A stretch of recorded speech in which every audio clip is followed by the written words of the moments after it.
மேலப்பாளையம் முஸ்லிம் பெண்கள் மேல்நிலைப் பள்ளியில் சிகரம் தொட்ட சிறகுகளுக்கு பாராட்டு விழா நடைபெற்றது. திருநெல்வேலி மேலப்பாளையத்தில் செயல்பட்டு வரும் முஸ்லிம் பெண்கள் மேல்நிலைப் பள்ளியில் சிகரம் தொட்ட சிறகுகளுக்கு பாராட்டு விழா சிறப்பாக நடைபெற்றது.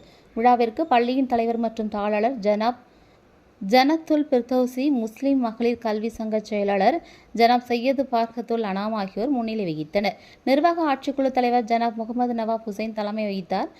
ஜனாப் ஃபார்கத் உமா துவக்க உரையாற்றினார் மற்றும் இப்ராஹிம் நாசர் மீரால் பேகம் சிறப்புரை ஆற்றினார்.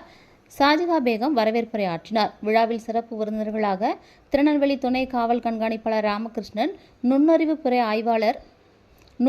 பிரிவு ஆய்வாளர் தில்லை நாகராஜன், மேலப்பாளையம் காவல் நிலைய ஆய்வாளர் செந்தில் தங்கத்துரை ஆகியோர் கலந்து கொண்டு மாணவிகளுக்கு சீல்டு வழங்கி வாழ்த்துரை வழங்கினர். மேலும் மயோபதி நிர்வாக இயக்குநர் ராமசாமி, டாக்டர் கௌதம் ராஜ்கபூர், நியாஸ் ஜலீல் அகமது உஸ்மானி, நலீம் புகாரி, முக்தீன் அப்துல் காதர், ஹயாத் அப்துல் ரசாக், முகமது புகாரி ஆகியோர் வாழ்த்துரை வழங்கினர். விழாவில் ஆசிரியர்கள், பெற்றோர்கள், மாணவிகள் திரளாக கலந்து கொண்டனர். நிகழ்ச்சிக்கான நன்றியுரையை பட்டதாரி ஆசிரியை மஞ்சுளா வழங்கினார்.